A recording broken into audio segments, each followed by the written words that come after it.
So recently, the Pentagon released information on an investigation regarding a UFO encounter.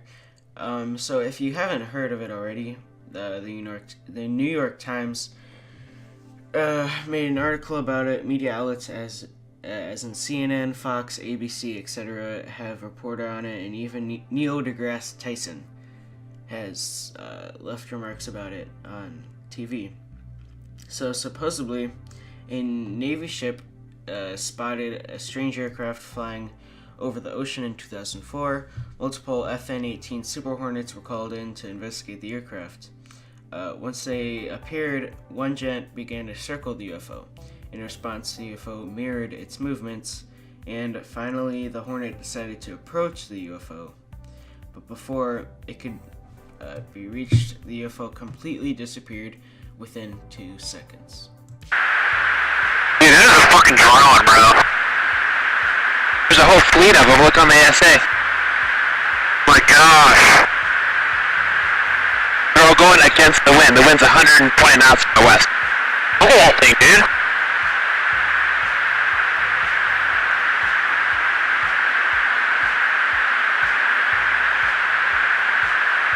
That's not our LNS though, is it? It's not. That is the LNS, dude.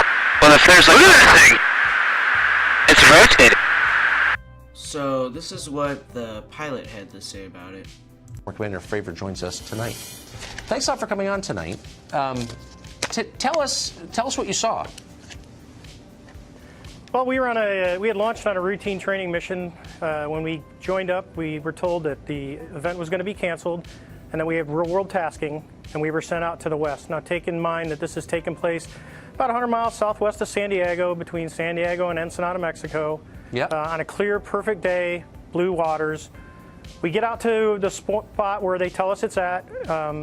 We start looking around, and both airplanes see a disturbance in the water and a white 40-foot long tic-tac shaped object just hovering above the water, going forward, back, left, right. There's no rotor wash, there's no wings, nothing. So as we drive around in a clockwise flow, we get to about the 9 o'clock position, and I said, well, I'm going to go down and check it out, and the other jet is going to stay high. So as we go down, when we get to the 12 o'clock position, it starts to mirror us. So it's in a clockwise flow, and it's on the opposite side of the circle from us.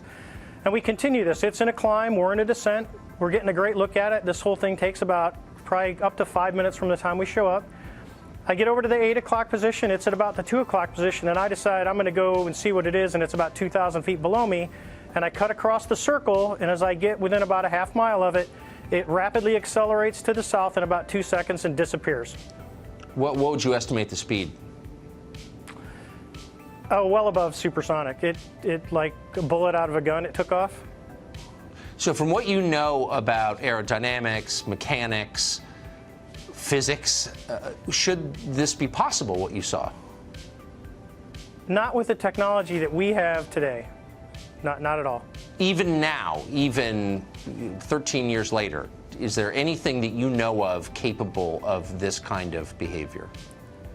No, there's nothing I know of. I mean, when we saw the video with the IR, it has no exhaust, no discernible things of anything form of propulsion.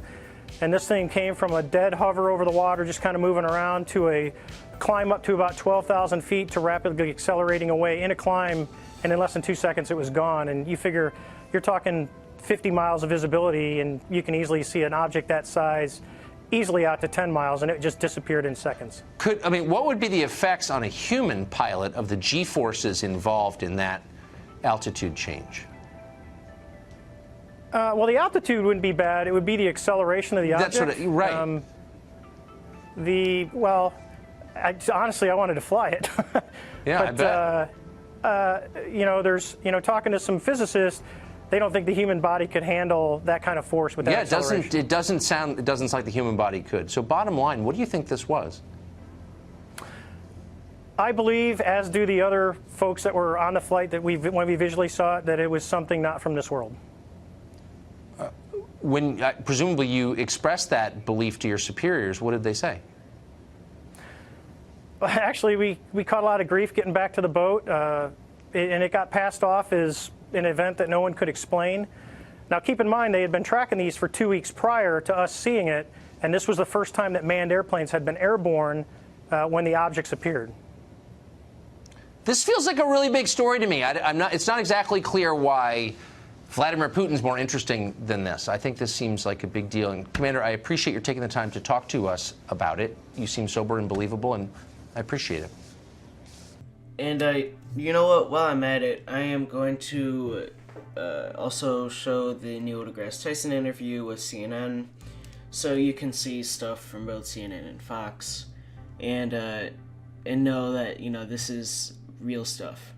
I saw it in The Last Jedi, but we should probably figure out the practicality of this with astrophysicist director of the Hayden Planetarium, Neil deGrasse Tyson, rock star of science explanation. It's real Great to because see it's you. in the movies, so it's real. And this is his book, which is awesome, Astrophysics for People in a Hurry. God bless Bestseller. you. Oh, yeah, thank you. Yeah, I'm Perfect still gift shocked that people care about it at the level they have. Shouldn't be. You are our science explainer in chief, and so explain what you see on that video. Well, so people, I think, have conflated the concept of a UFO with whether we're visited by aliens.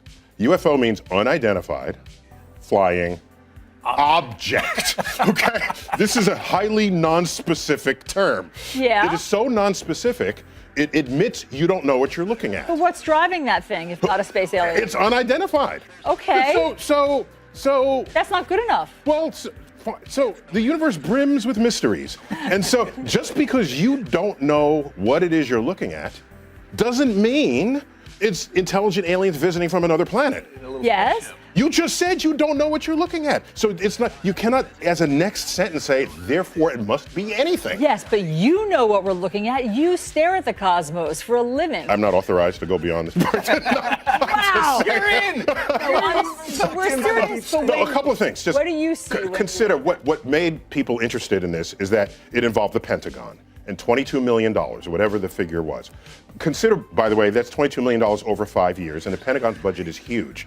So how much of the Pentagon budget is that? It's 0.0001% of the Pentagon budget. So A. B, it's a flying object and we don't know what it is. I would hope somebody is checking it out. I would hope there's a program of our Defense Department to make sure they do not pose a threat. And sure enough, that's what that program was. But it just buzzed away. They didn't know what it was. Of course. We still don't know. It's a mystery. We still don't know. But hold on. And I'm cool with that. Okay, that's where we differ. You're cool with letting that. Scientists live out there. in mystery every day of our lives. There is the circle of knowledge that we have, and then there is beyond that circle is the unknown. And even as the perimeter of that knowledge grows, okay, as the area of the knowledge grows, so does the perimeter of our ignorance. All right, because it's touching this wider and wider area. Okay, I understand. So but people are uncomfortable not knowing, not the scientist. I'm fine. We don't know what it is. Keep checking it out. Okay, Go on. but hold on a second. There's call another me question. when you have dinner invite from an alien. That's a so different you're conversation. skeptical. You're skeptical that space aliens have visited Earth. The evidence is so paltry for aliens to visit Earth. I have no further interest. Let other people who care go ahead. And then when you finally find some aliens, bring them into Times Square. No, there are too many weird people. I think that's happened. That would not stand out in time. Right. And try not to come back during Comic-Con when the alien would just blend in. Go to the county fair or something where there's a uniformity of who's there. And then and everybody's got a high definition video camera on them now. We have video footage of rare things that you knew happened, but no one saw it happen. Like buses tumbling in tornadoes. In the day, you didn't say, oh, that bus is about to tumble. Let me go back and get my video camera to film this. No, you got your tail out of there. Everybody's got a video camera. I'm just waiting for images of people visiting, having tea with aliens on the spacecraft. But you do acknowledge that carbon is not a rare substance, and It there is must be everywhere in the universe. carbon-based life forms out there somewhere. If there's life right? elsewhere, it is likely based on carbon, not only because carbon is abundant, but it is highly versatile in what kinds of molecules it makes. And if you need the diversity of life, is enabled and empowered by the diversity of the molecules carbon But do you can give think there's intelligent life out there? I would first start with that question on Earth. You set me up for that. No, so the question is, have aliens visited and just kept going because there was no sign of intelligent life? We've used our... Who defined us as intelligent? We did. Okay. So is that some cosmic measure of intelligence? Perhaps not. And so who are we to say? I'm just saying, it seems to me aliens who visited us, they would manifest more convincingly than fuzzy video.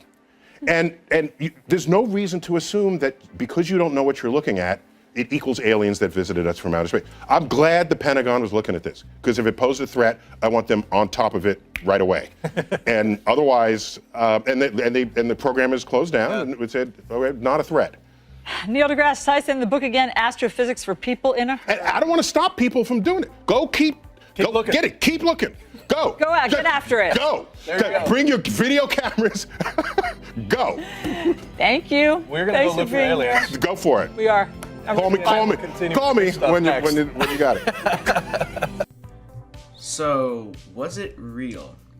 Of course, many people were skeptical, some claiming there was a bug on the lens, or that the pilot was just recording another jet, or that none of this even ever happened. So, I think I'd like to point out some flaws with the video that would obviously make it not so convincing. So, first off, I think the biggest flaw we see here is the video's quality being taken. Because back when this happened, 2007, I believe, the cameras were still in color. They still worked just as fine as, almost as good as certain cameras today. I'm sure it wasn't that different. And I'm sure the fighter pilot cameras certainly haven't changed much either. But in a way that they were probably pretty good back then. Because if you're in that kind of plane, in that kind of jet, you're probably going to need a good camera in case you do encounter something like that. Or in case you need to, for any reason. Maybe you're flying in restricted areas and the US military wants to get video or a picture of it. So, of course, it's really strange that they had such bad camera quality. It's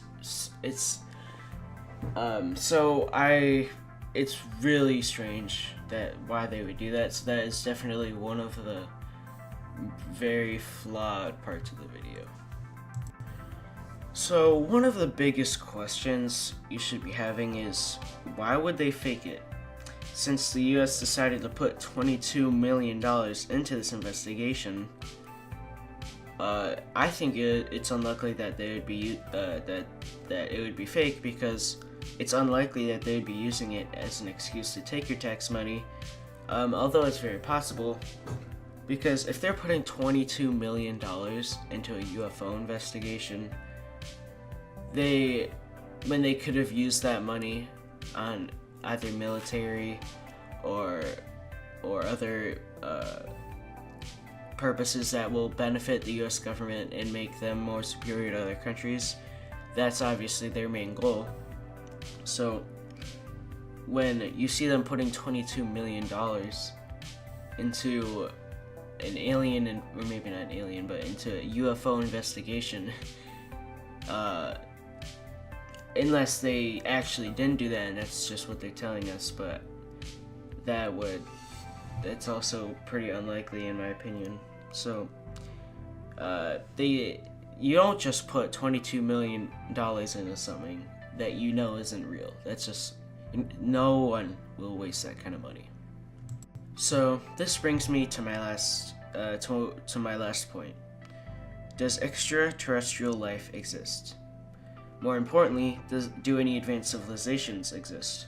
Now, I'm not talking about, the gray little alien guys, or the green little alien guys from Mars that have those circular UFO things. I'm not talking about that. I'm talking about, were there any planets which supported life, which allowed a civilization just as ours to come many years before us, which would allow them to be more advanced?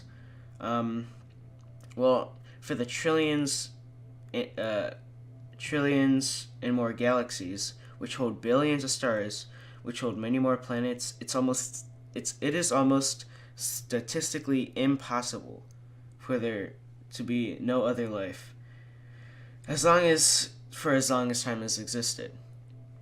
But I think probability-wise, they have to exist.